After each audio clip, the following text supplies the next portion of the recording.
Just wanted to talk about the new moon in Pisces, which is the end of our real earthly year, and it's becoming the beginning of a new year, which the sun goes into Aries after the sun of Pisces, and that's the new year starting. That's what the Chinese are still, they call it the Lunar New Year because, well, I meditated on it a little bit. The moon is the more significant situation that affects us on Earth here, more so than the sun, believe it or not. But they're all, of course, they're all working. You can't say the sun is not insignificant. But what I mean is, in astrology, the sign that you are is your rising sign. The sign that was rising when you were born, the very breath that you took, the sign that was rising at that time. So you see, the rising signs change every 2 or so hours. It goes through the entire zodiac in one day. And so the time you were born, the rising sign that's on the horizon, is the sign that you are. And all of your planets and all of your aspects and even your sun is filtering through, which is your physical body. See, the rising sign is the first house, which is your physical embodiment. That's the sign that you really are. The reason why the mainstream doesn't teach that to us right away, and a lot of people are downloading, wait a minute, that makes more sense, and that's just the way it is. And even I saw one astrologer, Adam Allenboss, besides for him changing his name, he's a Leo rising, so I have a little bit of an issue. Anybody could have an ego with Leo, but anyway, he started changing. Well, yeah, the rising sign is your real sign, and then if anybody really thinks about it, the moon is the more significant one that's running your daily domestic mood and everything, really. I have the Aquarius rising, so I can do this all of a sudden and you wonder, well, what's happening now? Well, it's just electricity. Never judge energy, by the way. So then, yeah, talking about energy, getting to the sun, which is the third.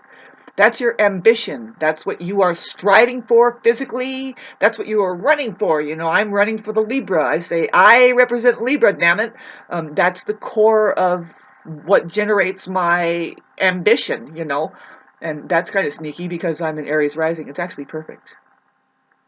No, but anyway, everybody's perfect. Anyway, let's get back to what I was really trying to tell you about the new moon in Pisces. It's the sign of Pisces. So here it is. It's I'm waiting for a storm to come in Tuesday, which I'm planning on it being a righteous storm with snow and the water falling all around and the snow buildup and how quiet it gets and how introspective. This is a time still of dreaming. Pisces is all about just if you know how to dream, babes, if you know how to meditate, I would say that it's safe to say that we are supposed to move in trance here. Here on this plane, we move in and out of many different states of mind, and I would say the ideal is just to say from one trance to the next, trance and trance and trance and trance and trance and trance and trance. Isn't that weird how in trance, you can say he was entranced or you can say entrance. Point being is it's meditation. We are here to dream.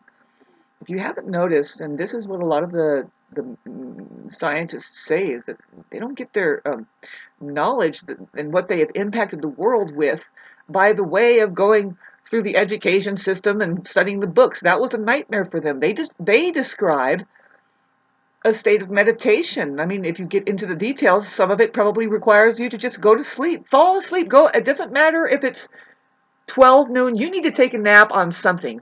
You just go into a sleep state. What I've been doing lately, I can't really reveal, and well, it's going to be later on when Pluto begins to refine itself, hitting my 369, feeling fine. A lot of things are going to come up with that. And I will be able to refine it more, better, to you about the dream state and how we are. It's just hard to really get into it right now. I'm sure there's books talking about it, but it's going to be reawakening in man, especially with Saturn and Pisces. Saturn and Pisces coming up in March. Talk about dream. Okay, this is the sergeant, like, Saturn, the very firm old man figure. He's got structure. Not in Pisces. It's going to kind of just turn into an oceanic thing, and all of a sudden, whoa, what was holding together? Oh, actually, nothing. And now, that's what's going to be a little bit sneaky about it being Saturn in Pisces. Well, we are really going to be firm about what? Dreaming. Darn it. I have passion. It's probably going to be ridiculous. I can already feel it. But if you are refined and going along the ley lines of any kind of truth, as that's God, it's going to expand. It's going to keep expanding in you, and you might become something next to radiate and say, no, as the generation, we need to regenerate here through our generation, mine, and then there's next, but we have a human being peaks in their radiation at around the age 40 to 60, even 70, 80.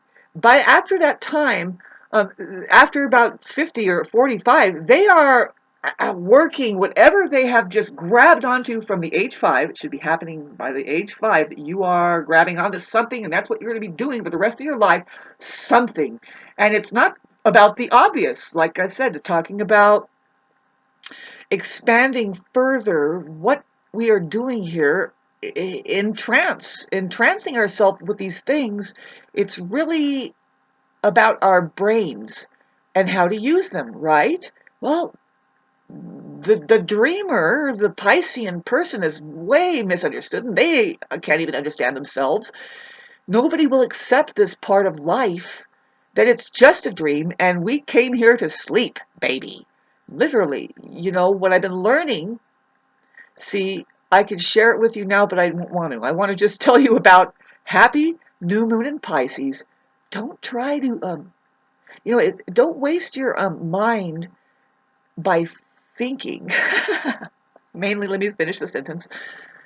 Thinking about the world, and especially the narcissist. The narcissist has a trap of mind. That's what their problem is. And they are afraid of dreaming. If you notice, they are shut down from the dream. If you notice, babes, narcissists, I mean, I always talk about sex for some reason, but that's how we get here, so why not talk about it? They don't like any of that. In the end, I mean, the cerebral narcissist, which is most of the people out there, it's strange. It's like they would rather you just go and get sex somewhere else. I mean, you can be married to one, but they're like, nah, please solve this problem that you have as a human. You want something that I can't give you, which is that care. And you will go cheat on them. Just go and have your fun and then come back and they'll be like, oh, thank God. What's for dinner, dear? Really? And that's why it's like, so I hope sex wasn't important to you, or anything, really anything at all, the truth, because narcissists have a different relationship going on with their entrancement, right? And they're, we can go on and on about it, but thanks for listening to this. Go back to the dream where everything is just, you don't know the nature of reality is like this ocean that now we have floaty things in it. Yep, some people you're going to run into some people, but then you're going to float back out and you're going to be back into this. It's time to plant seeds. Today I'm going to be planting some seeds, doing a very natural process, which my grandma kind of said the ideal is to sprinkle your seeds where we are in a higher elevation. It's just a different atmosphere and climate altogether. It's not everybody's climate. It's a microclimate. And so we sprinkle seeds before what we think is like the last snows. This might be a little early, but then again, it's like things are going to start growing. And then even if it does snow, they're going to still be standing up. I know where I'm at here. I'm in the high desert. It's actually a very magical place. Impossible to feel bad here unless you don't like the wilderness, you know what I mean? And the rocks and the trees are kind of an anomaly for your mind. You're like, ah! A lot of people come up here and get a lot worse with their minds because it's either that or get away from it and just enjoy the fact of peace that is reality. Thanks for listening to this. Happy Pisces moon. happens to conjunct my Jupiter, that my planet Jupiter is the only planet in my chart that is going retrograde. So when people first look at me, they see the Jupiter doing the moon walk backwards, and they're like, okay, what drug is she on? And it's like, well, not really much, but if you get closer to me, it will feel like that you're on a drug. It's exciting.